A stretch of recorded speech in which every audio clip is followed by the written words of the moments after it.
Hello అండి, శ్రోతలకు నమస్కారం. గంధర్వ యజ్ఞం నవల 6వ భాగానికి స్వాగతం అండి. చదువుతున్నది లక్ష్మి. ఇది జరుగుతుందో లేదో తెలియదు, జరిగితే బాగుండని నా ఆకాంక్ష అంటూ ప్రొఫెసర్ ఆది విష్ణు వివరిస్తుంటే ఎంతో ఆసక్తిగా విన్నారు ద్వాపర్ చారుదత్లు. ఈ లోపల ద్వాపర్కు ఒక అనుమానం వచ్చింది. అంటే అష్టసిద్ధులు పొందిన ఎవడో ఒక మాయావి మా ఇంట చేరి ఇదంతా చేస్తున్నాడంటారా అని అడిగాడు. నో నో నో, నా ఉద్దేశం అది కాదు అన్నాడు వెంటనే ప్రొఫెసర్. మీ ఇంట ఉన్నది ఏదో బలమైన ఓ శక్తి, అందులో అణుమాత్రం సందేహం లేదు అన్నాడు తనే. అదెవరో ఏమిటో తెలుసుకోలేనగా మనవాడి ప్రయత్నం. అందుకు అవకాశం లేదా గురువుగారు అని అడిగాడు చారుదత్. ఉంది, అవకాశం ఉంది. ఈరోజు సైన్స్ ఎంతో అభివృద్ధి చెందింది, టెక్నాలజీ పెరిగింది. అందుకే చాలామంది మనవి మూఢనమ్మకాలంటూ కొట్టిపారేస్తున్నారు. కానీ ఇదే సమయంలో అదే సైన్సు మనవి మూఢనమ్మకాలు కాదని వాస్తవాలని నిరూపిస్తూనే ఉన్నాయి. మీకు తెలుసా, ఎంతో అభివృద్ధి చెందాయనుకుంటున్న యూరప్, అమెరికా వంటి దేశాల్లోనే ఈ ఆత్మలు, దయ్యాలు, భూతాల మీద మనకన్నా నమ్మకం ఎక్కువ. ఈజిప్టు పిరమిడ్ల మిస్టరీ, మమ్మీల చరిత్ర తెలిసిన వాళ్ళు, ఆఫ్రికా దేశాల్లో మిస్టరీలు తెలిసిన వాళ్ళెవరు ఈ నమ్మకాలని, అభూత కల్పనల్ని కొట్టిపారేయలేరు. ప్రపంచవ్యాప్తంగా అన్నోన్ మిస్టరీస్ ఎన్నో ఉన్నాయి. వాటిని ఈ రోజుకి ఏ సైన్స్ కూడా ఛేదించలేకపోతుంది. ప్రస్తుతం టెక్నాలజీ పుణ్యమాని ఆత్మలను కూడా ఫోటో తీయగల సున్నితమైన కెమెరాలు కిర్లియన్ అనే రష్యా శాస్త్రవేత్త ఎప్పుడో కనిపెట్టడం జరిగింది. ఇవిగాక మరో కొత్త పరికరం కూడా ఇటీవలే వచ్చింది. దాని పేరు టోనోస్కోప్. స్విట్జర్లాండ్కు చెందిన మిస్టర్ హెన్స్ జెన్నీ అనే మహనీయుడు ఎంతో శ్రమించి అనేక పరిశోధనలు చేసి ఈ టోనోస్కోప్ యంత్రాన్ని కనిపెట్టాడు. ఈ పరికరంతో చేసే పరిశోధనల్ని సైమాటిక్స్ పరిశోధనలు అంటారు. మీకు ఇంకా అర్థమయ్యేలా చెప్పాలంటే ఈసీజీ పరికరం గుండె శబ్దాన్ని విశ్లేషించి శరీర ఆరోగ్య స్థితిని చూపినట్టే ఈ టోనోస్కోప్ పరికరం శబ్ద తరంగాలను విశ్లేషించి వాటి మూల రూపాన్ని చూపిస్తుంది. టోనోస్కోప్ అంటే ధ్వనికి రూపం ఇచ్చే పరికరం. మనం ఏదైనా శబ్దం చేస్తే ఆ ప్రకంపనాన్ని బట్టి ఈ శబ్దానికి స్క్రీన్ మీద ఒక రూపం ఇస్తుంది. అలాంటి పరిశోధనని సైమాటిక్స్ అంటారు. స్విట్జర్లాండ్కి చెందిన హెన్స్ జెన్నీ అనే శాస్త్రవేత్త ఓంకార మీద సైమాటిక్స్లో పరిశోధనలు చేశాడు. ఓంకార శబ్దాన్ని టోనోస్కోప్ పరికరంలోకి ప్రవేశపెట్టినప్పుడు మొదట వృత్తం ఏర్పడి నెమ్మదిగా అందులో త్రిభుజాలు, చతుర్భుజాలు ఏర్పడి చివరికి శ్రీయంత్రం ఏర్పడిందట. అంటే ఓం శబ్దానికి రూపం ఇస్తే ఇదే శ్రీయంత్రం అని శాస్త్రీయంగా కూడా నిరూపితం అయింది. చూసారా, మన పవిత్ర భారతదేశంలో ముఖ్యంగా హిందూ మతంలో ఎన్ని విశిష్టతలు, వింతలు, అద్భుతాలు, మహిమలు దాగున్నాయో. విదేశీ దురాక్రమణదారుల మూలంగా ఇలాంటివి ఎన్నో మరుగున పడిపోయాయి. మన మతం గొప్పతనాన్ని డబ్బు పిచ్చిలో పడి మరుగున పడేలా చేసుకున్నాం. సార్, మీరు చెప్పేది బాగానే ఉంది, కానీ ఈ టోనోస్కోప్ కానీ ఆత్మని ఫోటోలు తీసే కిర్లియన్ కెమెరాలు కానీ మనకి అందుబాటులో లేవు కదా అని అడిగాడు ద్వాపర్. అతడి మాటలకు హా అంటూ తన స్టైల్లో మరోసారి పెద్దగా నవ్వాడు ప్రొఫెసర్. మిస్టర్ ద్వాపర్, మనకు అందుబాటులో లేని వాటి గురించి నేను ఎప్పుడూ మాట్లాడను అన్నాడు. అంటే ఇవి నమ్మనట్టు అర్ధోక్తిలో మాటలు నాపేశాడు చారుదత్. ఉన్నాయి, నా వద్ద ఉన్నాయి. ఆత్మని ఫోటో తీసే విధానాన్ని కిర్లియన్ ఫోటోగ్రఫీ అంటారు. ఈ విధానంలో ఫోటోలు మనం తీయించుకునే ఫోటోల్లా ఉండవు. కాంతి వలయాలతో రూపం షేడ్స్ కనిపిస్తాయి. కొన్ని సందర్భాల్లో ముఖాలు గుర్తించగలిగేంత స్పష్టంగా కూడా ఉంటాయి. నేను యూరప్ వెళ్ళినప్పుడు ఈ కెమెరాల గురించి తెలిసి ఎంతో శ్రమపడి గాలించి కొని తెచ్చుకున్నాను. అలాగే ఒక ఇంగ్లీష్ జర్నల్లో టోనోస్కోప్ గురించి ఆర్టికల్ చదివి వెంటనే స్విట్జర్లాండ్ వెళ్ళాను. దాన్ని కనిపెట్టిన హెన్స్ జెన్నీని కలిశాను. పరికరం పనితీరు నాకు సంతృప్తినిచ్చింది. వెంటనే ఆర్డర్ చేసి వచ్చిన 6 మాసాలకు టోనోస్కోప్ నాకు చేరింది. అప్పటికి ఇంకా టోనోస్కోప్ స్విట్జర్లాండ్ నుండి బయటకు రాలేదు. తొలిసారిగా ఇండియాకే కాదు, స్విట్జర్లాండ్ నుండి ఈ పరికరాన్ని బయటకు తెచ్చిన ఘనత కూడా నాదే అన్నాడు సగర్వంగా ప్రొఫెసర్ ఆది విష్ణు. ఓ మై గాడ్, ఏంటి గురువుగారు, ఆ పరికరాన్ని ఇంతవరకు నాకెందుకు చూపించలేదు అని అడిగాడు చనువు కొద్దీ చారుదత్. చూపించడానికి అదేమన్నా జేబులో పెట్టుకు తిరిగే సెల్ ఫోన్ అనుకున్నావా? ఫుల్ ఎక్విప్మెంట్, కంప్యూటర్కి అనుసంధానం చేయబడి ఉంటుంది. ప్రింటౌట్లు తీసే సదుపాయం కూడా ఉంది. ఆ గ్లాస్ డోర్ వెనుక గది మొత్తం దానికోసం కేటాయించాను, రేపు చూద్దుగానిలే అన్నాడు. ఈ టోనోస్కోప్ యంత్రానికి ఒక శబ్దాన్ని వినిపించినప్పుడు అది శబ్దమూలాన్ని మాత్రమే చూపిస్తుందా లేక శబ్దాకారాన్ని కూడా చూపించగలదా అని అడిగాడు ద్వాపర్. వామ్మో, నువ్వేమడుగుతున్నావో నాకు అర్థం కావటం లేదు, కాస్త తెలుగులో చెప్పరా అన్నాడు చారుదత్. నాకు అర్థమైంది అన్నాడు ప్రొఫెసర్ ఆదివిష్ణు. ఉదాహరణకి ఓంకార నాదాన్నే తీసుకుందాం. ఈ శబ్దాన్ని వినిపించినప్పుడు టోనోస్కోప్ శ్రీచక్రాన్ని చూపింది. అది ఓంకార శబ్దమూలం. శబ్దకారకం అంటే ఓంకార నాదం పలికిన వ్యక్తి రూపాన్ని కూడా చూపిస్తుందా అనేది మీ సంశయం, అంతేగా? అవును సార్, చూపించదు. నిస్సందేహంగా శబ్దమూలాన్ని మాత్రమే చూపిస్తుంది, కారకాన్ని చూపించదు. అంతా వింటున్న చారుదత్ ఒకంత విసుగ్గా చూశాడు. చూపించినప్పుడు టోనోస్కోప్తో మనకి పనేముంది గురువుగారు, ఆత్మని ఫోటో తీసే ఆ కెమెరా ఏదో ఇవ్వండి చాలు కదా అన్నాడు. చాలదు, సమస్యని అన్ని కోణాల నుంచి పరిశీలించాలంటే అందుబాటులో ఉన్న అన్ని అవకాశాలని మనం వినియోగించుకోవాలి. ఆ ఇంట్లో గజ్జెల మూత వినిపిస్తోంది, అది రికార్డ్ కావాలి. మేడ మీద ఆ అదృశ్య శక్తి చదువుతున్న మంత్రాలు ఏమిటో తెలియాలంటే అది కూడా రికార్డ్ చేయాలి. వాటి వల్ల మనకి అనేక విషయాలు తెలిసే అవకాశం ఉంది. అందుకే రెండూ మనకి అవసరమే అంటూ వివరించాడు ప్రొఫెసర్. తర్వాత ద్వాపర్ వంక చూస్తూ, మిస్టర్ ద్వాపర్, ఇప్పటికిప్పుడు మీ సమస్యకు పరిష్కారం కానీ సమాధానం కానీ చెప్పడం సాధ్యం కాదు.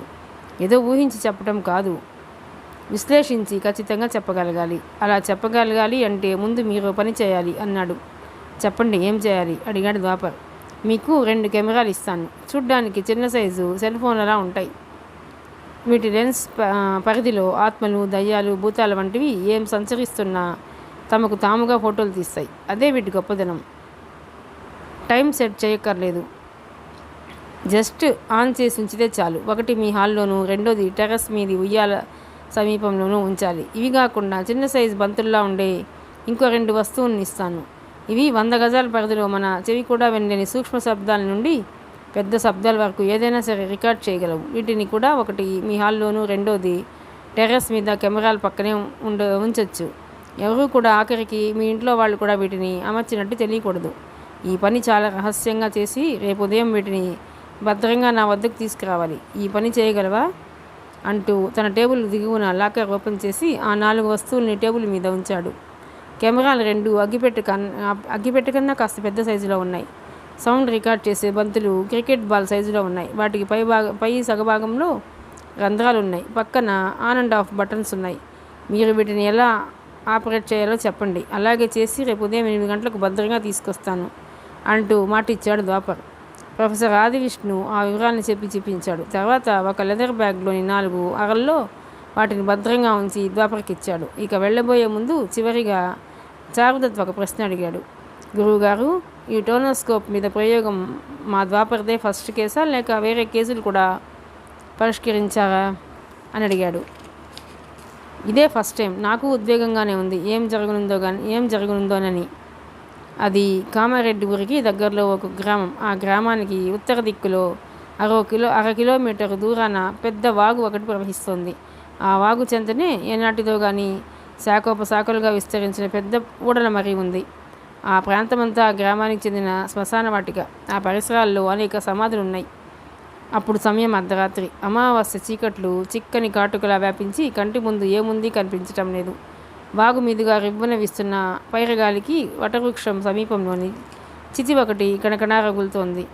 ఉత్తర దిక్కు నుండి ఆకాశంలో దట్టమైన నల్లటి మబ్బులు ప్రకృతిని మింగేయటానికి వస్తున్న కబంధ రాక్షసుడా అన్నట్టు భీకరంగా ఉండి మెరుపుల కాంతులతో మెల్లగా మూసుకొస్తోంది. వాగు దిగువ ఎక్కడి నుండో నక్కల ఊళ్ళలు గాలిలో తేలి వస్తూ గుండెల్లో గుబులు పుట్టిస్తున్నాయి. పొదల వెంట మిణుగురు పురుగుల అనేకం తిరుగుతూ ప్రేతాత్మలు అలా తమ సూక్ష్మ శరీరాలతో సంచరిస్తున్నాయని భ్రాంతి కలిగిస్తున్నాయి. నేల మీద కీచురాళ్ల కొద కన్న కఠోరంగా ఉంది. సాధారణంగా ఊరి జనాలే రాత్రివేళ ఆ ప్రాంతం వైపు కన్నెత్తి చూడరు. అంత భయానకంగా ఉంటుంది ఆ ప్రాంతం. అటువంటి నిర్జన ఏకాంత ప్రాంతంలో ఆ నిశీది సమయాన మర్రి వృక్షం కింద ఆగుంది పాతకాలం కారు ఒకటి. భయమంటే ఏమిటో తెలియని ఆజానుబాహుడొకడు రగులుతున్న చితి ముందు నిలబడున్నాడు. కండాలు తిరిగిన దండలతో మనిషి సన్నగా ఉన్నా బలిష్టంగా ఉన్నాడు. అతడి వయసు 50 లోపే ఉంటుంది. పొడవాటి జుత్తు భుజాల మీద పడుతుంది. గడ్డం మీసాలు గుబురుగా పెరుగున్నాయి. నుదుట రక్తవర్ణంలో పెద్ద రూపాయి బిళ్ళంత కుంకుమ బొట్టు ఉంది. మెడలో పూసల దండలున్నాయి. చేతిలో బంగారు మరకతలా మరకతలాటం కలిగిన 2 అడుగుల పొడవుండే మంత్రదండం ఉంది. నల్లటి పంచె దట్టి బిగించాడు. ఒంటి మీద చొక్కా లేదు. పాలభాగం మీద, భుజాల మీద చితిలో బూడిద పూసుకున్నాడు. భీకరాకారుడైన అతడి పేరు నికుంభుడు. చితిమంటల కాంతిలో అతడు రుధిరాభిషేకం చేసిన భీకరాకారుడిలా భీతి గొలుపుతున్నాడు. క్షుద్ర పూజ దురంధరుడు. ఎన్నో క్షుద్రమంత్ర విద్యలు తెలిసినవాడు.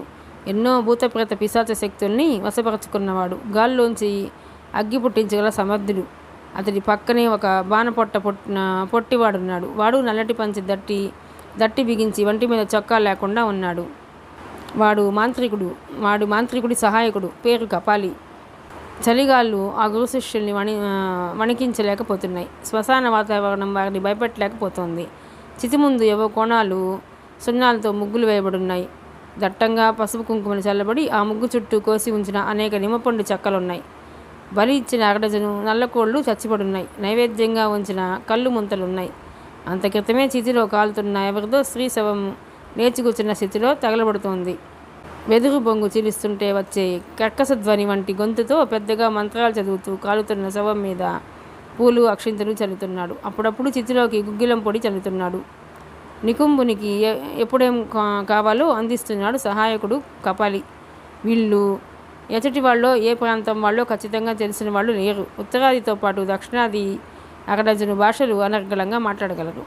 ఇంతకీ నికుంభుడు ఈ మారుమూల గ్రామ శ్మశాన వాటికకు ఎందుకు వచ్చాడు?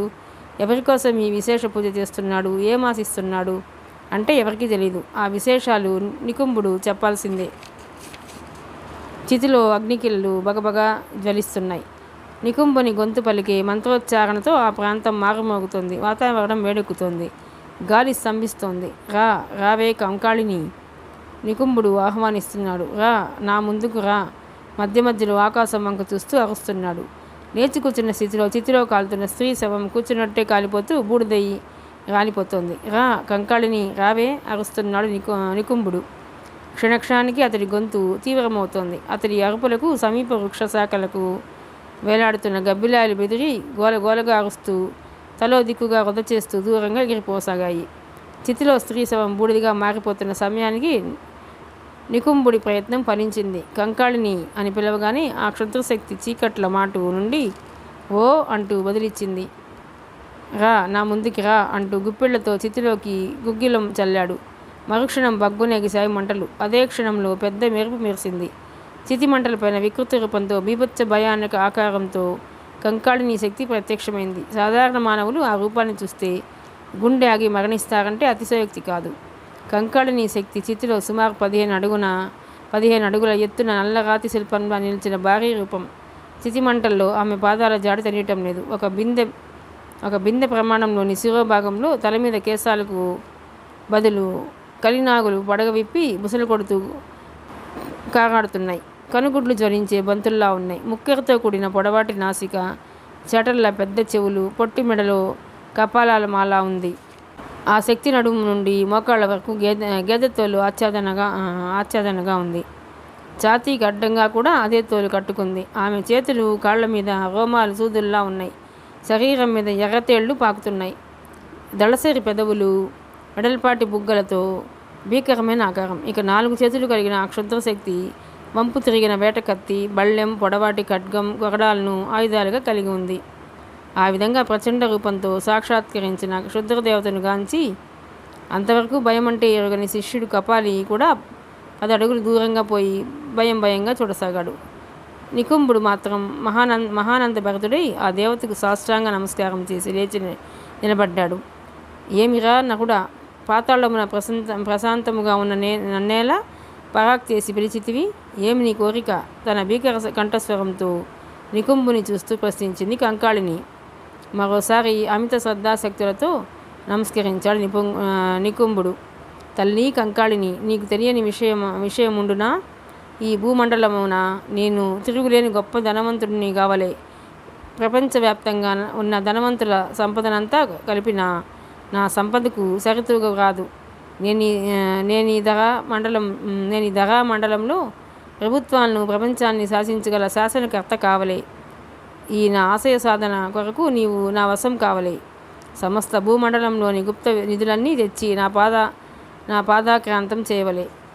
నికుంభుని కోరికలు పూర్తిగా వెనుకముందే ఉన్నట్టుండి పిడుగులు పడుతున్నట్టు పగలబడినది కంకాళిని శక్తి. భిన్నుడై చూశాడు నికుంభుడు. కంకాళిని ఏమది, ఏమా పరిహాసము అని అడిగాడు. పరిహాసం కాదురా మానవ, పరితాపము. మీ కర్మఫలాలను అనుసరించి మానవులు ధనప్రాప్తిని అందుట దైవశాసనం. అయినను నీకున్న మంత్రశక్తులతో మిక్కిలి ధనవంతుడు అగుట కష్టం కాదు. కానీ నీది మహా ఆశ, పేరాశ. నీ కోరిక తీర్చ ధనలక్ష్మి అనుమతించదు. అది తక్క వేరొండు వరం కోరుకొనుము అంది. నా జీవితాశయము లక్ష్యము అపారధనమై ఉండగా వేరొండు వరంబుతో పని ఏమి?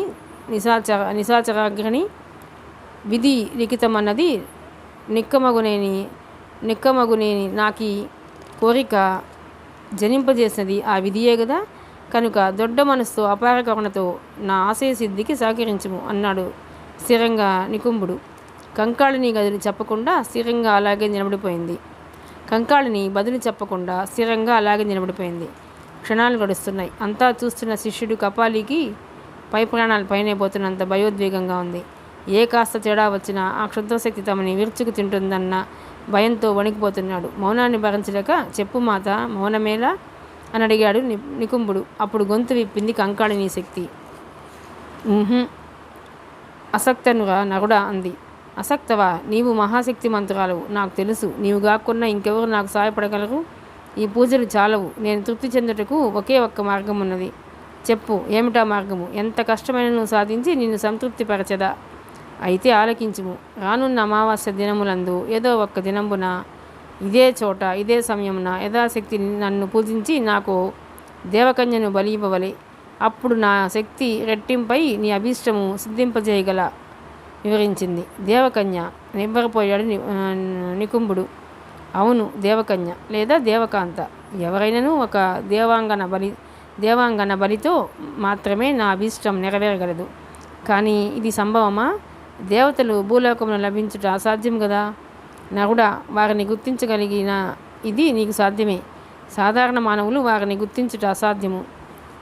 దేవజాతులైన గరుడ, గంధర్వ, యక్ష, కిన్నెర, కింపురుష విద్యాధరులకు పున్నమి రేయి భూలోక విహారము ప్రియమైన క్రీడ. ముఖ్యంగా దేవకాంతలకు మరీ ఇష్టము.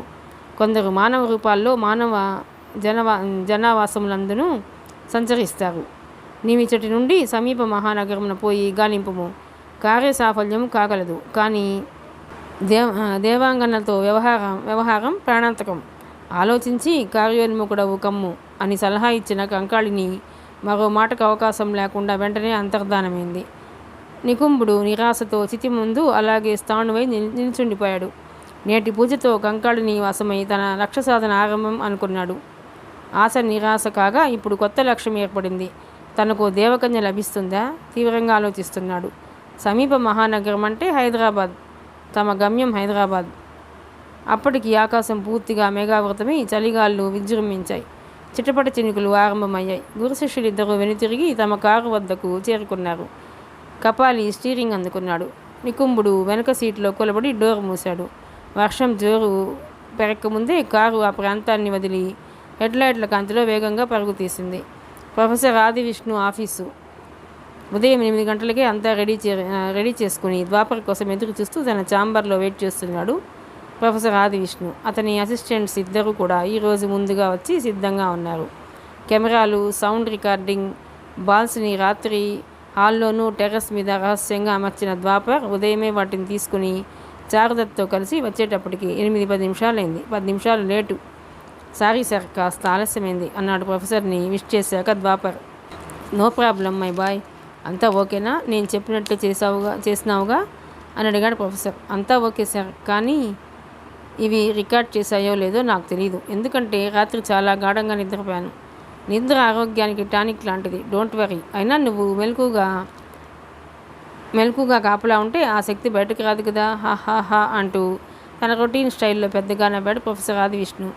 గురువు గారు, ఇవాళ కూడా ఈ సౌండ్ ప్రూఫ్ ఛాంబర్ని అష్టదిగ్బంధనం చేసేసారా? కుతూహలంతో అడిగాడు చారుదత్. డౌటే వద్దు.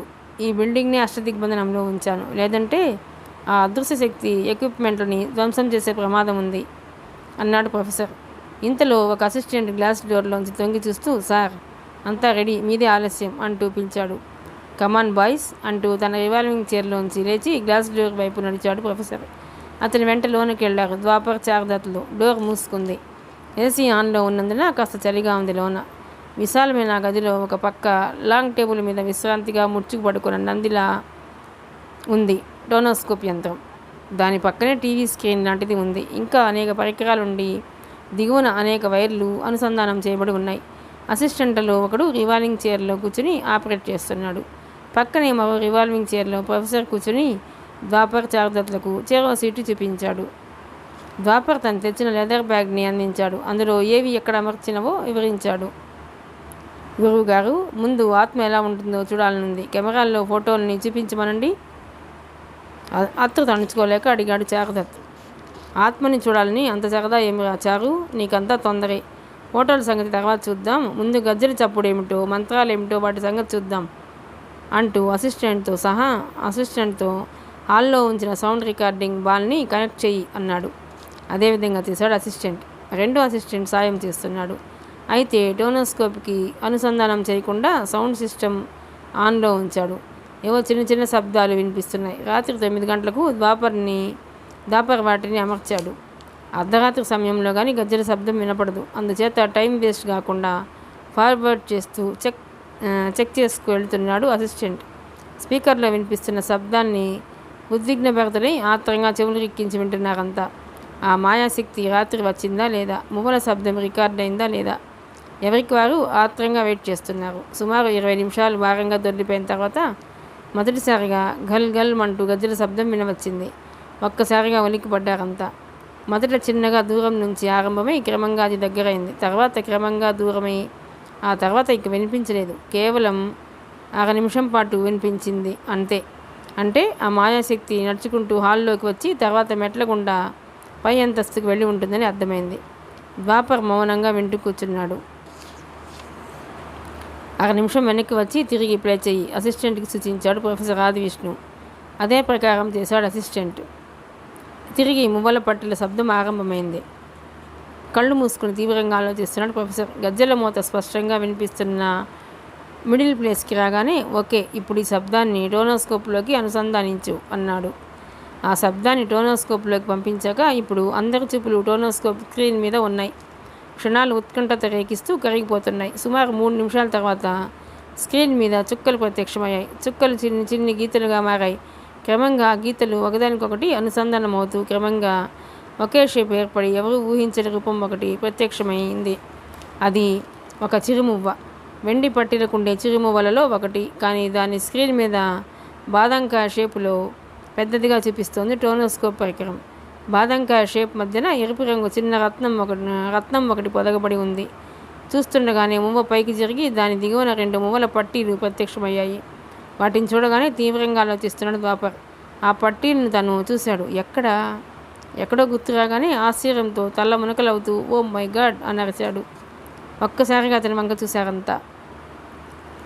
ఏమైంది అని అడిగాడు ప్రొఫెసర్ ఆదివిష్ణు అదిరిపడుతూ. నేను ఈ పట్టీలను చూశాను ప్రొఫెసర్, స్క్రీన్ నుంచి చూపు తిప్పకుండా చెప్పాడు ద్వాపర్. ఇంపాసిబుల్, సరిగా చూడు, మన మువ్వలు గుండ్రంగా ఉంటాయి. ఇవి బాదంకాయ షేప్లో ఉండి రత్నాలు పొదగబడ్డాయి. పట్టీల అల్లిక కూడా చాలా విచిత్రంగా ఉంది. ఇలాంటి పట్టీలు ఉంటాయని ఎక్కడా వినలేదు. కానీ నేను చూశాను. నాకు వచ్చిన కళల గురించి మీతో చెప్పానుగా. కళలో గంధర్వ వనిత చిత్రాంగద పాదాలకు ఇలాంటి పట్టీలే ఉన్నాయి. Are you sure? షూర్, డౌటే అక్కర్లేదు. అంటే ద్వాపర్ ఇంట్లో తిరుగుతున్న ఆత్మ ఆ చిత్రాంగద అంటారా గురువుగారు? సందేహంతో అడిగాడు చార్దత్.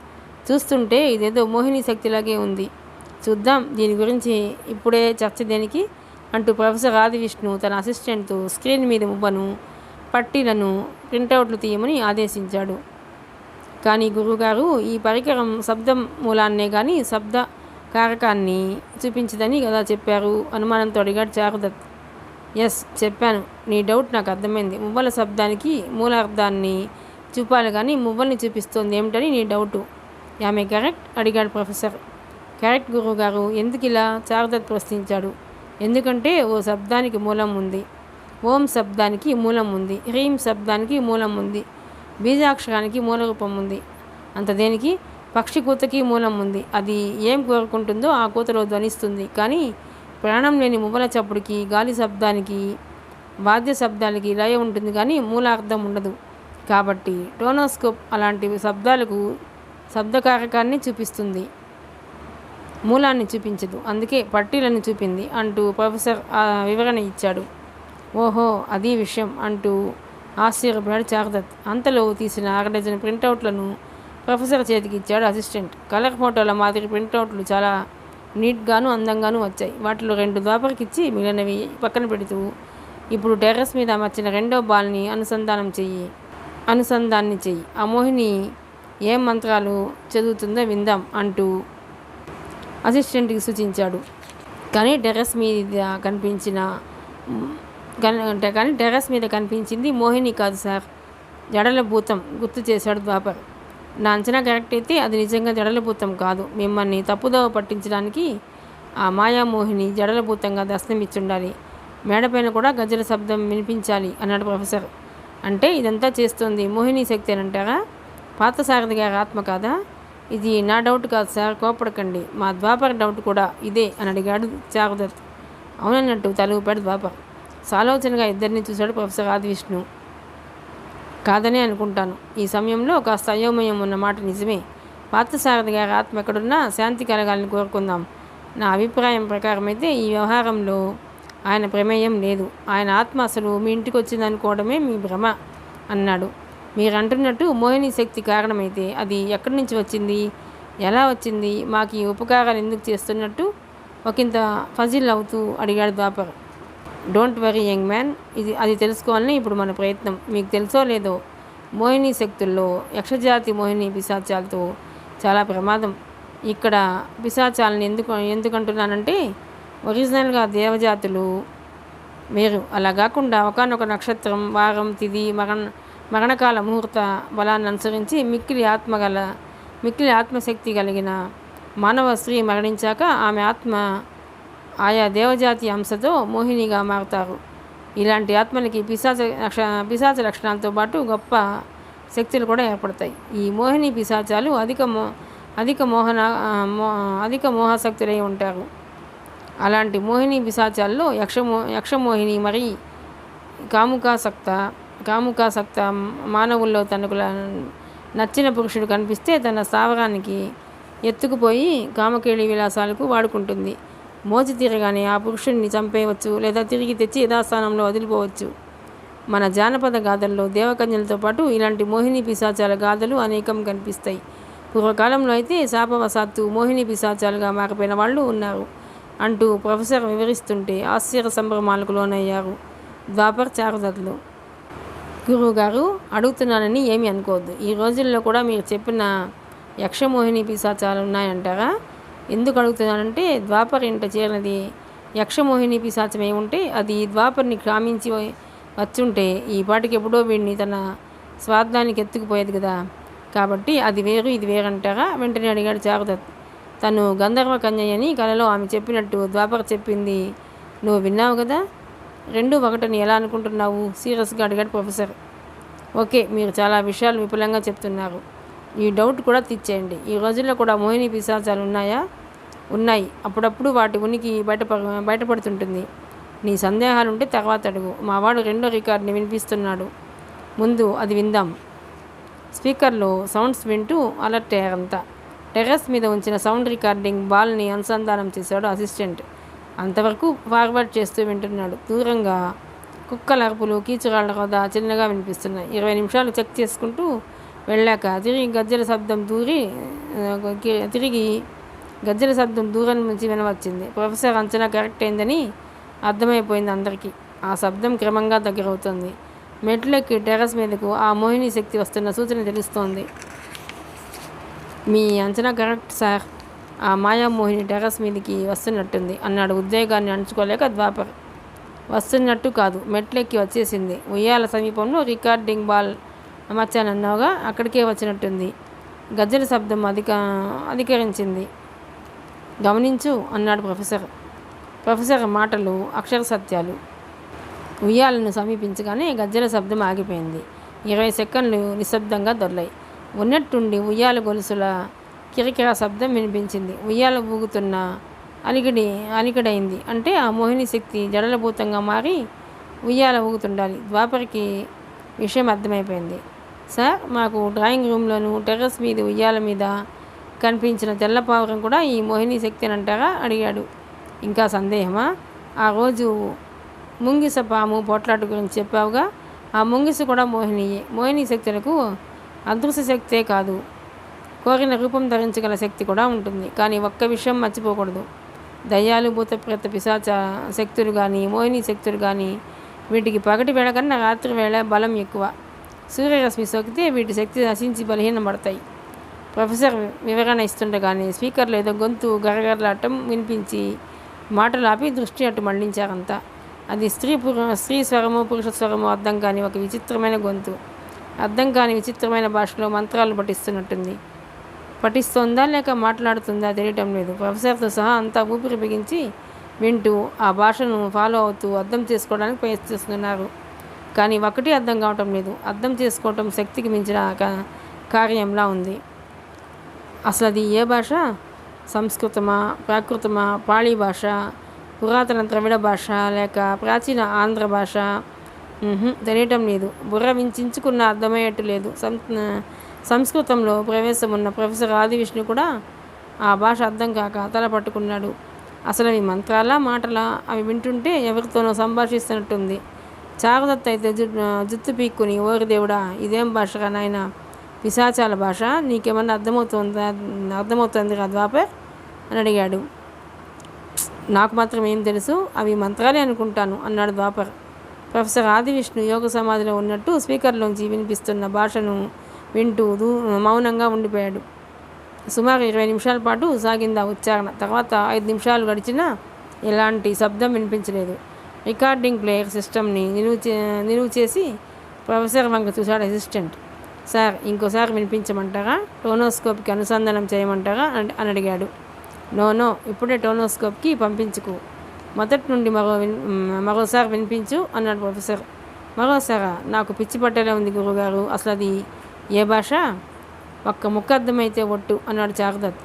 యూ ఫూల్, అర్థం కాలేదు కాబట్టి ఇంకోసారి వినటం అన్నాడు ప్రొఫెసర్. అయ్యే బాబు, మీకు అర్థం కాలేదా? అర్థం కాలేదురా అబ్బాయి, వినాలి. మళ్ళీ వింటేనే కొంచెమైనా అర్థమవుతుంది. మిస్టర్ ద్వాపర్, మీరు అనుకుంటున్నట్టు అవి మంత్రాలు కావు అన్నాడు. మంత్రాలు కావంటారా? విస్తుపోయాడు ద్వాపర్. కావు. మీరు గమనించారో లేదో, ఆ మాయాశక్తి ఎవరితోనో మాట్లాడుతోంది. అవి తమ భాషలో ఆ శక్తి పలుకుతున్న మాటలు. మనం సెల్ ఫోన్లో మాట్లాడుతున్నప్పుడు మన మాటలు పక్క వాళ్ళకి వినిపిస్తాయి, అవతలి వాళ్ళ మాటలు వినిపించవు. అలాగే మాటల మధ్య విరామాన్ని గమనిస్తే మీకు ఈ విషయం అర్థమవుతుంది అంటూ వివరించాడు.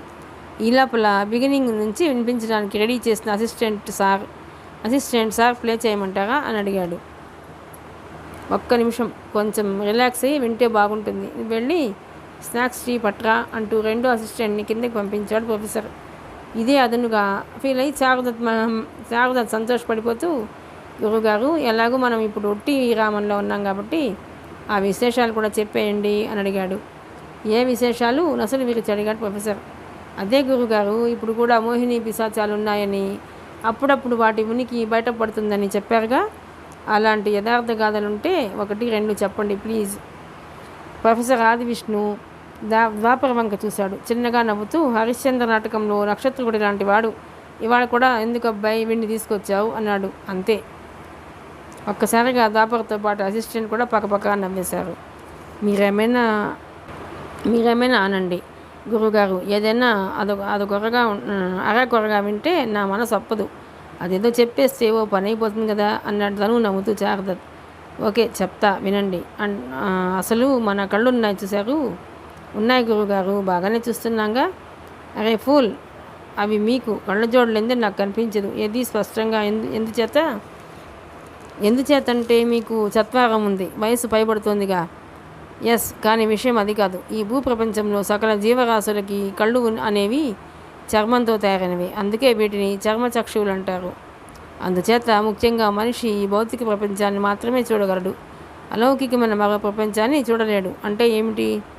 మనం చూస్తున్న ఈ ప్రపంచం కాకుండా మరో ప్రపంచం ఉంది. మరణానంతర జీవితం ఒకటి ఉంది. దేవతలు కానీ దయ్యాలు కానీ మరేదైనా సరే తాము మనిషికి కనపడాలని కోరుకుంటేనే మనకు కనిపిస్తాయి, కానీ నేరుగా వాటిని మనం చూడలేము. అందుకే ఒక ఒక ప్రేతాత్మ మన పక్క నుంచి పోతున్నా దాని ఉనికి మనకు తెలియదు. అలాగే ఆత్మకి ఆత్మశక్తే కానీ శరీర భాగం ఉండదు. కనుక శరీరాన్ని వదలగానే హైడ్రోజన్ బెలూన్ ఎలా గాల్లో తేలుతూ పైకి పోతుందో ఆత్మ కూడా అలా పై లోకాలకు వెళ్ళిపోతుంది. కానీ కొన్ని ఆత్మలు ఇచ్ఛాశక్తితో కొంతకాలం భూమిపైనే సంచరిస్తుంటాయి. ఇక అసలు విషయానికి వద్దాం. ఇది 1960వ దశకంలో మాట. మధ్యప్రదేశ్లోని భోపాల్కు కాస్త దూరంలో ఒక గ్రామీణ ప్రాంతం. అక్కడ మున్నా అనే ఒక యువకుడు ఉండేవాడు. తల్లిదండ్రులు, భార్య, 2 పిల్లలు. ఇది అతని కుటుంబం. కొడుకులిద్దరు కవల పిల్లలు, 2 ఏళ్ల వయసు వాళ్ళు. 5 ఎకరాల సొంత పొలం పంచుకుంటూ కూలీ నాలి చేసుకుంటూ ఆ కుటుంబం సంతోషంగా ఉండేది. ఇలా ఉండగా ఓ రోజు సాయంకాలం పని ఉండి సైకిల్ మీద 5 కిలోమీటర్ల దూరంలోని చిన్న టౌన్కి వెళ్ళాడు మున్నా. కాయ కష్టం వల్ల దృఢమైన శరీరంతో చక్కని అందగాడు మున్నా. అతనికి సినిమా పిచ్చి. వచ్చిన పని అవగానే థియేటర్లో మందమతి సెకండ్ షో సినిమాకి వెళ్ళాడు అంటూ అంతవరకు చెప్పి ఆగాడు ప్రొఫెసర్ ఆదివిష్ణు.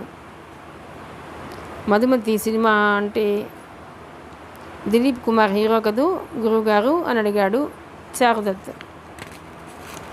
ఆ విషయం నాకు తెలియదు, కానీ మున్న ఆ సినిమా రెండో ఆట చూసి గ్రామానికి బయలుదేరాడు.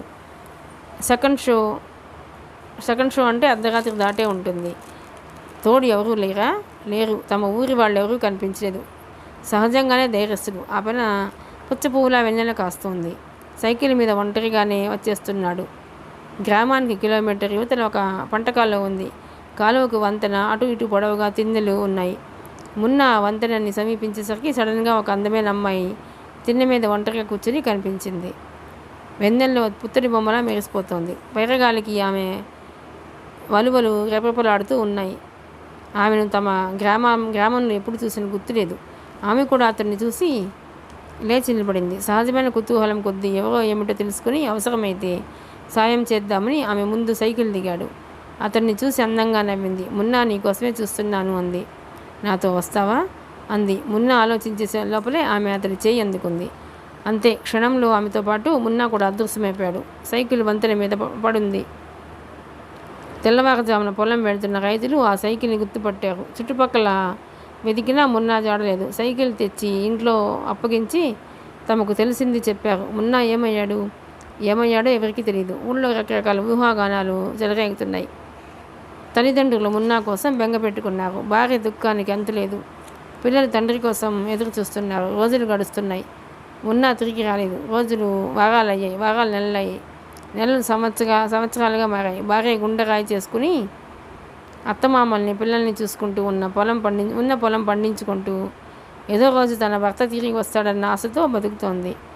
అలా 10 సంవత్సరాలు గడిచిపోయాయి అంటూ అంతవరకు చెప్పి ఆగాడు ప్రొఫెసర్ ఆదివిష్ణు. ఇంతలో కిందకి వెళ్ళిన 2వ అసిస్టెంట్ ఒక ట్రేలో టీ, ఫ్లాస్కు, స్నాక్స్ తీసుకొచ్చాడు. అంతవరకు ఎంతో కుతూహలంగా వింటున్నందున ఎవరు స్నాక్స్ ముట్టుకోలేదు.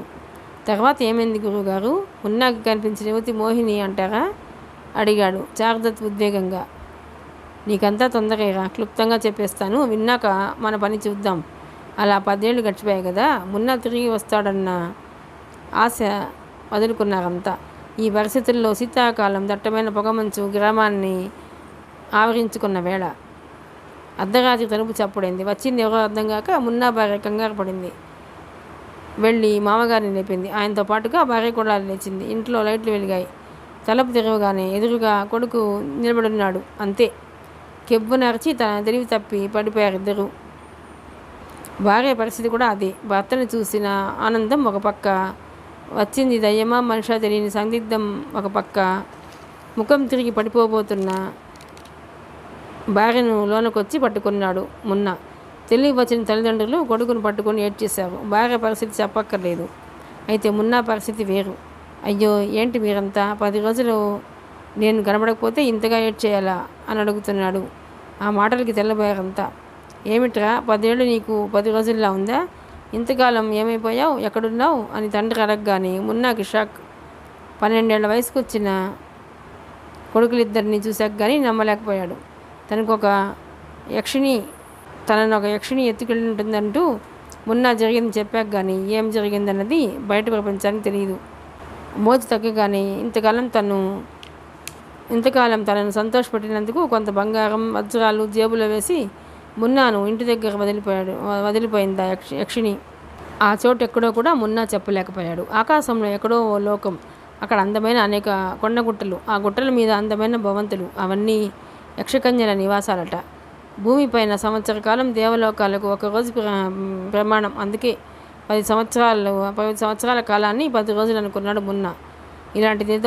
ఇలాంటిదే మరో సంఘటన 10 ఏళ్ల క్రిందట నేపాల్లో జరిగింది. ఒక యువకుడు అదృశ్యమై 5 ఏళ్లకు చావు బతుకుల మధ్య ఇంటి ముందు పడుండగా చూశారు. హాస్పిటల్లో చనిపోయే ముందు అతను చెప్పిన విషయాలు విని అంతా దిగ్భ్రాంతి చెందారు. తనను ఒక యక్షకన్య ఎత్తుకెళ్ళిందని చెప్పాడు. ఆమె ఇష్టప్రకారం ఉండకుండా ఇంటికి పంపించమని పేచీ పెట్టడంతో గొంతు నిలిమి తెచ్చి ఇంటి ముందు పడేసిందట. సో ఇలాంటి అరుదైన సంఘటనలు ఏదో మూల జరిగినట్టుగా వింటూనే ఉంటాము. అలాగని మిస్సింగ్ పర్సన్స్ అందరి విషయంలోనూ అలా జరిగింది అనుకోక్కర్లేదు. వేరు కారణాలు అనేకం ఉంటాయి. ఓకే, ఇంతటితో ఈ టాపిక్ వదిలేద్దాం. No questions. టీ తాగితే ఇక మన వ్యవహారం చూడొచ్చు అంటూ వివరించాడు ప్రొఫెసర్. అలా చెప్పిన విషయాలు విని తీవ్రమైన దిగ్భ్రాంతికి గురయ్యారంతా. అందరూ స్నాక్స్ తీసుకుని టీ తాగారు. వెంటనే అసిస్టెంట్ రికార్డ్ అయిందంతా రెండోసారి వినిపించాడు. అయితే ఎంత శ్రద్ధగా విన్నా ఆ భాషను కానీ అర్థాన్ని కానీ తెలుసుకోలేకపోయారు.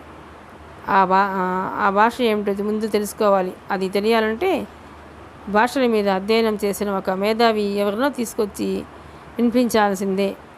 ఓకే, భాష విషయం తర్వాత ఆలోచిద్దాం. ఇక టోనోస్కోప్ ఏం చూపిస్తుందో చూద్దాం.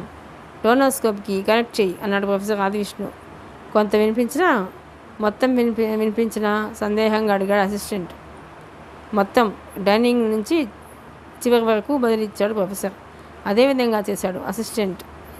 ఇక అందరి చూపులు టోనోస్కోప్ స్క్రీన్ మీద పడి నిలిచిపోయాయి.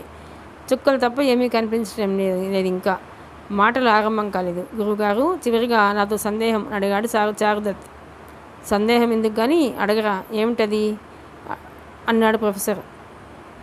ఈ టోనోస్కోప్ యంత్రానికి ఏ భాష అయినా వచ్చి వినిపించవచ్చా, లేక కొన్ని భాషలకే పరిమితమై పనిచేస్తుందా అడిగాడు చారుదత్.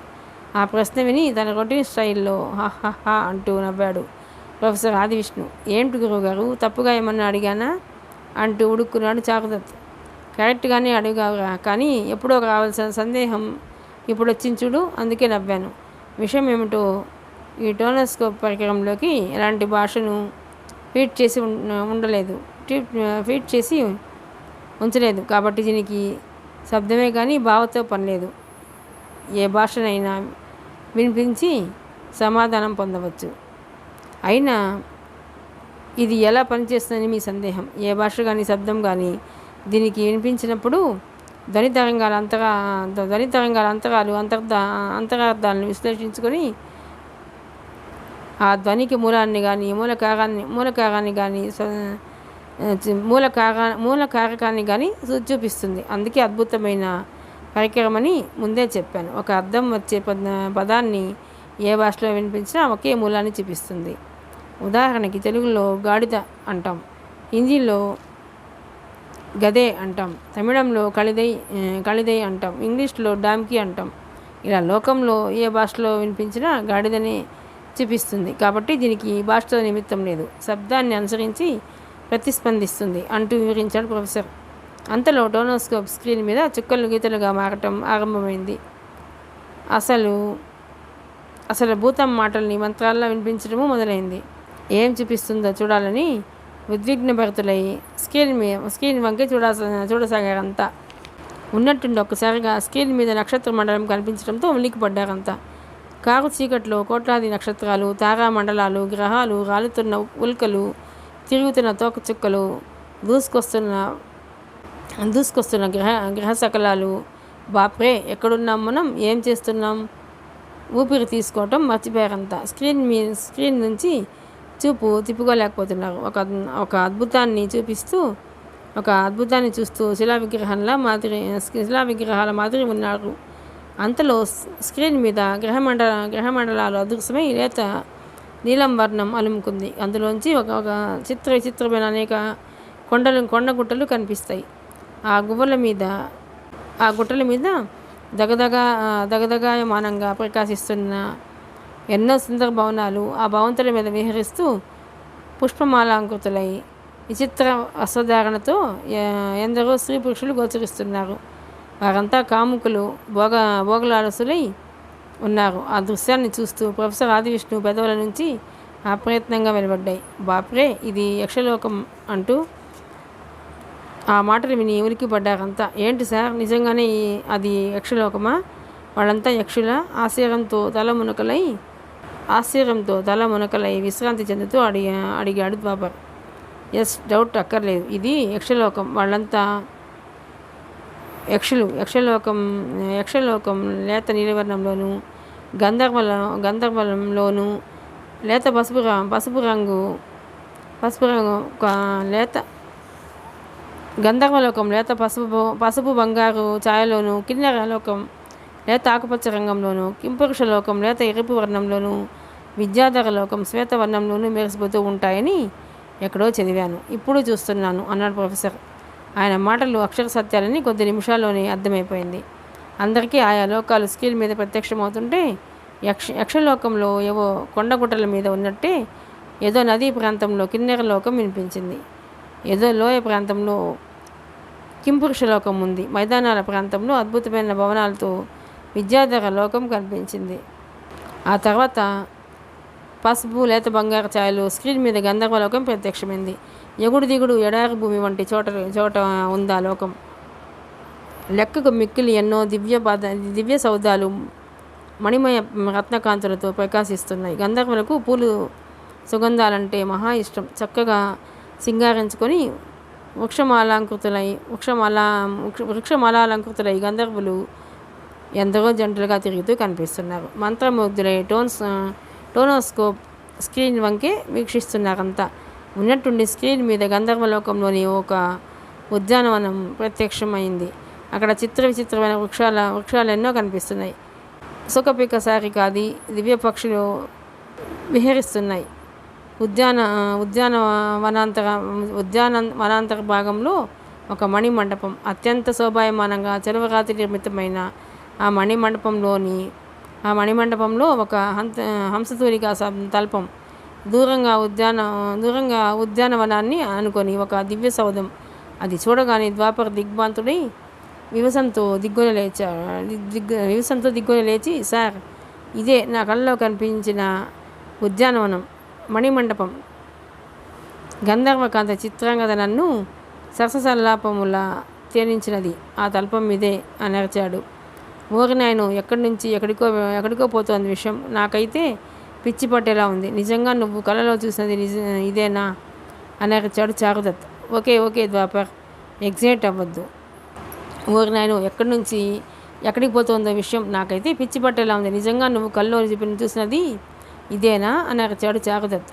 ఓకే ద్వాపర్, ఎగ్జైట్ అవ్వద్దు, బీ సైలెంట్ అంటూ హెచ్చరించాడు ప్రొఫెసర్ ఆదివిష్ణు. ఇప్పుడు ఉద్యానవనం స్క్రీన్ నుంచి అదృశ్యమై ఒక అద్భుత భవనాంతర భాగం ప్రత్యక్షమైంది. పడగ్గది, స్నానాల గది, నాట్యమందిరం. ద్వాపర్ కళ్ళలో చూసినది అదే భవనం. చిత్రాంగద అంతఃపుర వైభవం. ఇదంతా కళ్ళలో చూశాను. అయితే కళ్ళలో చిత్రాంగద నా వెంట ఉండగానే చూశాను. కళ్ళలో చూసింది కళ్ళ ముందు కనిపిస్తుంటే నమ్మలేకపోతున్నాను అన్నాడు ద్వాపర్. డోంట్ వరీ, ఆ చిత్రాంగద ఇప్పుడు మీ ఇంట చేరిందని నా సందేహం.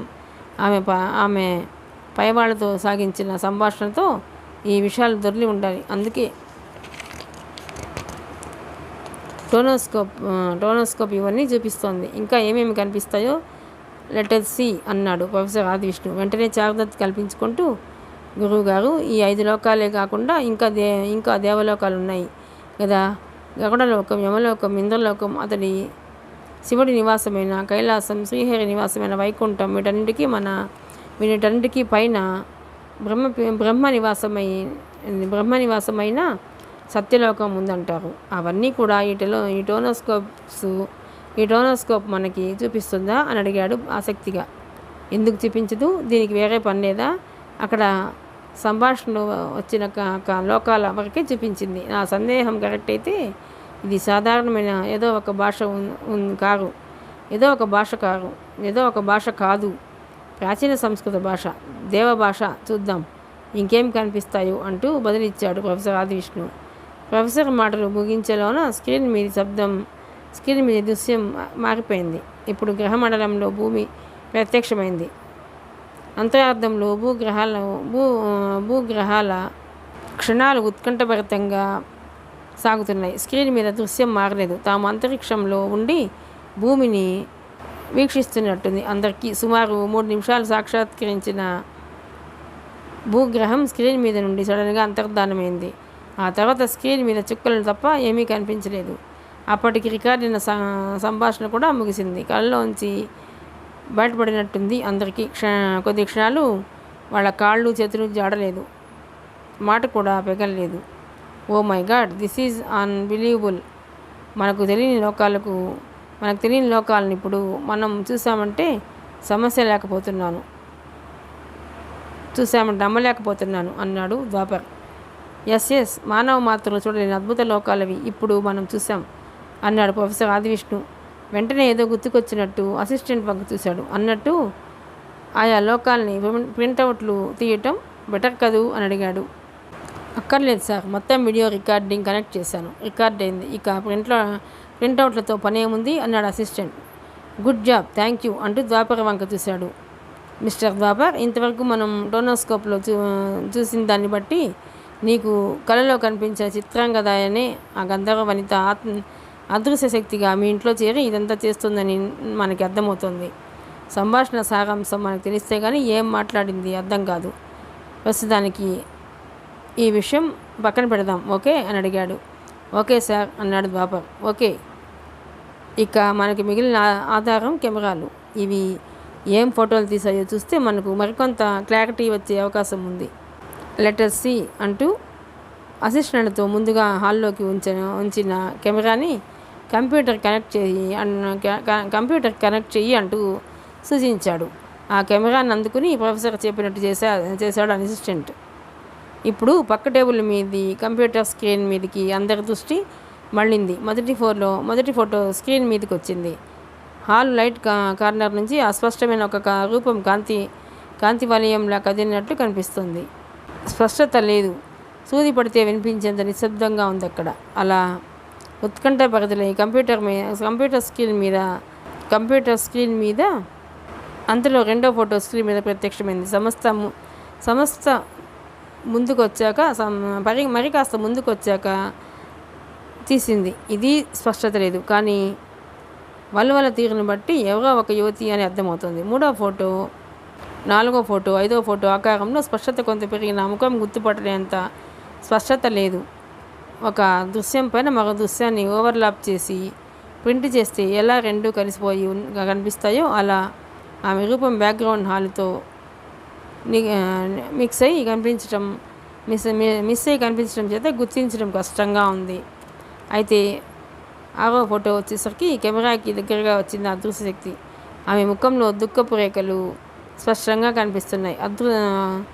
అద్భుతమైన సౌందర్య ప్రభలతో వెలిగిపోతున్న ఆమె ముఖాన్ని చూసి విభ్రాంతి చెందారంతా. ద్వాపర్కి అయితే మతిపోగొట్టుకున్న వాడిలా ద్వాపరంగా చూశాడు. ఏమిట్రా ఇది? ఆ ముఖం చూస్తుంటే అచ్చుగుద్దినట్టు మీ ఇంట్లో ఉన్న గంధర్వ ముఖంలాగే ఉందే అని అడిగాడు. కళలో చూసిన చిత్రాంగద గంధర్వలాగానే ఉందని నీతో చెప్పా కదా. ఆ చిత్రాంగదే ఈ అదృశ్య శక్తి అయినప్పుడు గంధర్వలాగే ఉంటుంది, వింతేముంది అన్నాడు ద్వాపర్. యథాలాపంగా ఆ మాటలు విన్న ప్రొఫెసర్ ఆదివిష్ణు ఏదో సందేహం మొలకెత్తింది. ఎందుకంటే గంధర్వ గురించి ఆయన వినలేదు. ద్వాపర్ చెప్పనూ లేదు, తను అడగనూ లేదు. అందుకే కుతూహలం రేగింది. కానీ అప్పటికి మౌనంగా ఉండిపోయి ఫోటోలు చూడడంలో నిమగ్నమయ్యారు. కెమెరా సమీపంలోకి వచ్చినప్పుడు తీసిన 2-3 ఫోటోల వరకే ముఖం తెలిసింది. మిగిలిన వాటిలో ఆమె ఎడం పక్కకు తిరిగి వెళ్ళి మెట్లెక్కి పైకి పోతుండగా చివరి ఫోటో తీసింది. కొన్ని ఫోటోలు ప్రింటౌట్లను తీయమంటారా సార్? ప్రొఫెసర్ని అడిగాడు అసిస్టెంట్. నో, ఇప్పుడు అవేమీ వద్దు, అవసరమైతే తర్వాత తీసుకుందాం. ఆ రెండో కెమెరాని కూడా కనెక్ట్ చెయ్యి అన్నాడు ప్రొఫెసర్. రెండో కెమెరా తీసిన ఫోటోలు స్క్రీన్ మీదకి రావటం ఆరంభమైంది. తిరిగి ఏకాగ్రతతో చూడడం ఆరంభించారంతా. ఆ మాయాశక్తి రూఫ్ గార్డెన్లో తూకుటుయ్యాల సమీపంలోకి వస్తుండగా తొలి ఫోటో వచ్చింది. కొంచెం కూడా మార్పు లేదు. మొదటి కెమెరాలో ఉన్న అదే రూపం. ఉయ్యాలకు మరి కొంత సమీపంలోకి రాగానే రెండో ఫోటో, ఉయ్యాల పక్క నిలబడగా మూడో ఫోటో కనిపించాయి. హాల్లో తీసిన కెమెరాల కన్నా ఇప్పుడు ఆమె ముఖం గుర్తుపట్టేంత స్పష్టంగా అతి సుందరంగా ఉంది. ఉయ్యాల గొలుసు పట్టుకుని అటు ఇటు చూస్తుండగా తీసినవి వరుసగా 6 డజన్ ఫోటోలు ఉన్నాయి. ఏమాత్రం చేంజ్ లేదు. కానీ ఆ తర్వాత వచ్చిన ఫోటోలో జడల భూతం ప్రత్యక్షం కావడంతో ఉలికిపడ్డారంతా. జడలంతా రోమాలు, నిడిపాటి కురులు కలిగి పొడవాటి గోళ్లతో భీకరంగా ఉంది ఆ రూపం. చిత్రాంగదకు ఈ జడల భూతానికి అస్సలు పోలికే లేదు. ఆ తర్వాత ఫోటోలో ఆ జడల భూతం ఉయ్యాల మీద కూర్చునింది. తర్వాత ఫోటో నెమ్మదిగా ఉయ్యాల ఊగుతూ పెదవులు కదిపి మాట్లాడుతున్నట్టుంది. ఆ తర్వాత వచ్చిన ఫోటోలన్నీ జడల భూతానికి సంబంధించినవే. జడల భూతంగా ఉండగానే అదృశ్యమైంది ఆ శక్తి. చివరి ఫోటోలో ఉయ్యాల మాత్రమే దర్శనమిచ్చింది. ఇందులోంచి కూడా ఫోటో ప్రింట్అవుట్లు ఏమీ తీయక్కర్లేదంటారా సార్ అంటూ అసిస్టెంట్ ప్రశ్నతో ఆలోచన నుంచి అంతా బయటపడ్డారు. అసిస్టెంట్ వంక చూశాడు ఆది విష్ణు. వద్దు, ప్రస్తుతం ప్రింట్అవుట్లతో పని లేదు అంటూ దాపర వంక చూశాడు. సో చూసినావు కదా, టోనోస్కోప్ చూపింది. ఇప్పుడు ఈ ఫోటోలు పరిశీలించడం వలన నీకు ఇప్పటికే ఒక అవగాహన ఏర్పడి ఉండాలి, అవునా అని అడిగాడు. అవును, నాకు కల్లో కనిపించిన గంధర్వ కన్య చిత్రాంగదే ఈ మాయాశక్తిగా గుర్తించగలిగాం. కానీ నా అసలు ప్రశ్న అలాగే ఉండిపోయింది. తను మా ఇంటికి ఎందుకు వచ్చింది, ఎందుకు ఇదంతా చేస్తుంది అర్థం కాలేదు అన్నాడు వ్యాకుల చిత్తంతో ద్వాపర్. దట్స్ రైట్, అది తెలుసుకోవటం అంత సులువు కాదు. తన భాషను అర్థం చేసుకుని మనకు విడమర్చి చెప్పగలిగిన ఒక మేధావి వస్తే కానీ ఈ చిక్కుముడి విడదు అన్నాడు ఆది విష్ణు. అలాంటి భాషా పండితులు మీకు తెలిసిన ఎవరు లేరా సార్?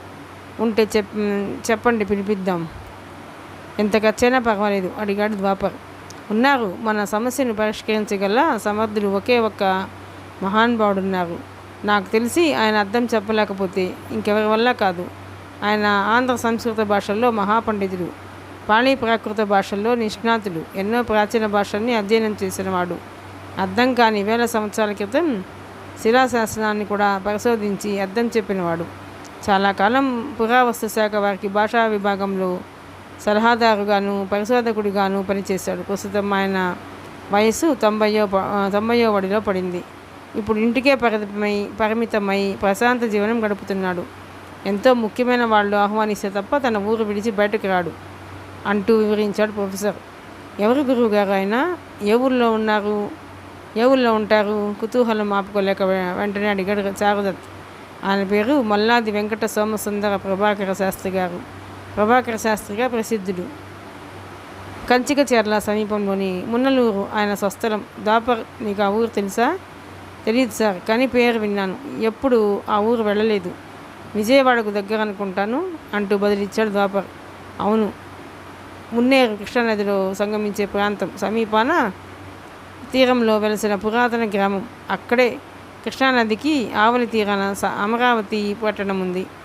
పేరు ప్రఖ్యాతులు పొందిన ఎందరో ప్రముఖులకు ప్రసిద్ధి ఆ ప్రాంతం. అయితే ఆలస్యం ఎందుకు సార్? ఫోన్ నెంబర్ ఉంటే కాంటాక్ట్ చేసి మాట్లాడండి, కారు పంపిద్దాం. నీకంతా తొందరే ద్వాపర్. బెజవాడ దగ్గరలో గ్రామం. ఈ హైదరాబాదుకు తక్కువ దూరమా ఏంటి? ఆయన నా గురువు లాంటి వారు, నేను పిలిస్తే కాదనరు. ఆ విషయం నాకు వదిలే. ఇప్పుడు నాకు విషయం తెలియాలి. ఇంకే విషయం సార్? మీకు తెలియని విషయాలు ఏమున్నాయి? ఉంది, ఒక విషయం ఉంది. ఒక విషయమా? అవును, గంధర్వ ఎవరి అమ్మాయి? ఆ ప్రశ్న వింటూనే ఒక్కసారిగా నిర్ఘాంతపోయాడు ద్వాపర్. ఎందుకంటే తను ఇంతవరకు గంధర్వ ప్రస్తావనే ప్రొఫెసర్ ముందు తీసుకురాలేదు. అలాంటిది సడన్గా ఇప్పుడు ఈయనకి ఎలా తెలిసింది? ద్వాపర్ తెరక్కునేలోన తన రొటీన్ స్టైల్లో హాహాహా అంటూ పెద్దగా నవ్వాడు ప్రొఫెసర్. చూసారా, నాకెలా తెలుసని షాక్ అయ్యావు కదూ అని అడిగాడు నవ్వాపి తిరిగి తనే. మరీ ఆశ్చర్యం వద్దు కానీ నీ పక్కనున్నాడుగా చాటర్ బాక్స్, ఇందాక చారదత్ నీతో అంటుంటే విన్నాను. చిత్రాంగద ఫోటో చూసి గంధర్వలాగే ఉందన్నాడుగా. ఎవరి గంధర్వ? ఏమా కథ అని అడిగాడు. ప్రొఫెసర్ ఆదివిష్ణు జ్ఞాపక శక్తికి, సునిశ్చిత బుద్ధికి ద్వాపర్ నిజంగానే ఆశ్చర్యచకితుడయ్యాడు. అయినా ఈ వ్యవహారంతో గంధర్వకి ఎలాంటి సంబంధం లేకపోయినా ఏదో ఒకటి చెప్పాలి కాబట్టి, ఏం లేదు సార్, గంధర్వని అమ్మాయి మాతో పాటు మా ఇంట్లో ఉంటుంది. ఆమె పోలికలే ఈ గంధర్వ కన్య చిత్రాంగంలోనూ ఉన్నాయి. అందుకే మనవాడు అలా అన్నాడు అంటూ సర్ది చెప్పాడు. కానీ ప్రొఫెసర్ విషయాన్ని వదలలేదు. మీ ఇంట్లో సభ్యులు ఎంతమంది అని అడిగాడు. మా అమ్మగారు ఉమాదేవి, చెల్లాయి నందిని, నేను కలిపి 3 సార్. ఇప్పుడు గంధర్వతో కలిపి 4 చెప్పాడు ద్వాపర్. గంధర్వకు పెళ్ళయిందా వెంటనే అడిగాడు ప్రొఫెసర్. లేదు, ఆమెకు పెళ్ళి కాలేదు.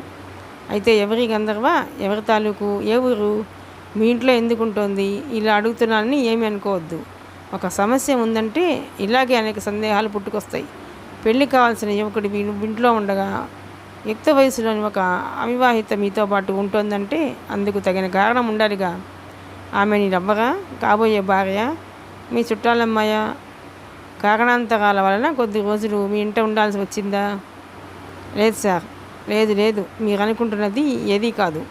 కానీ గంధర్వ నేను గాఢంగా ప్రేమించుకున్న మాట వాస్తవం. ఆమె తల్లిదండ్రులు ఎవరో తెలిస్తే సంబంధం మాట్లాడాలని మా అమ్మగారు చూస్తున్నారు.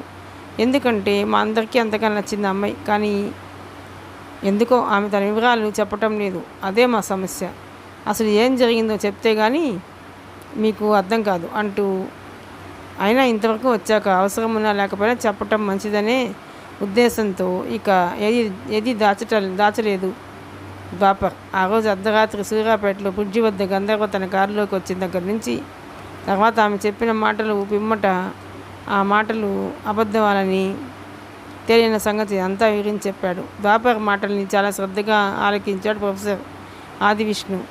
సందేహం ఉన్న చోట గుచ్చి అడిగి మరీ సందేహ నివృత్తి చేసుకున్నాడు. నిజానికి శారద ద్వాపర్ ఇంట్లో గంధర్వని చూశాడు, కానీ ఆమె వివరాలేవి ద్వాపర్ చెప్పనూ లేదు, తను అడగనూ లేదు. అందుకే చెవులు రిక్కించి విని విస్తుపోయాడు. ఏరా, నిజంగా గంధర్వ వివరాలేవి నీకు తెలీదా? ఆశ్చర్యం నుంచి తేరుకుంటూ అడిగాడు. తెలియదనేగా చెప్తున్నాను అన్నాడు ద్వాపర్. ఇప్పుడు నాకు అంతా అర్థమైపోయింది. ఏమర్థమైంది? నిన్ను కన్ఫ్యూజ్ చేసే ఉద్దేశంతో ఆ గంధర్వ కన్య చిత్రాంగద ఈ గంధర్వ రూపంలో కళలో కనిపించి నిన్ను తికమక చేస్తుంది. ఏమంటారు గురుగారు అంటూ ప్రొఫెసర్ ఆదివిష్ణు వంగ చూశాడు.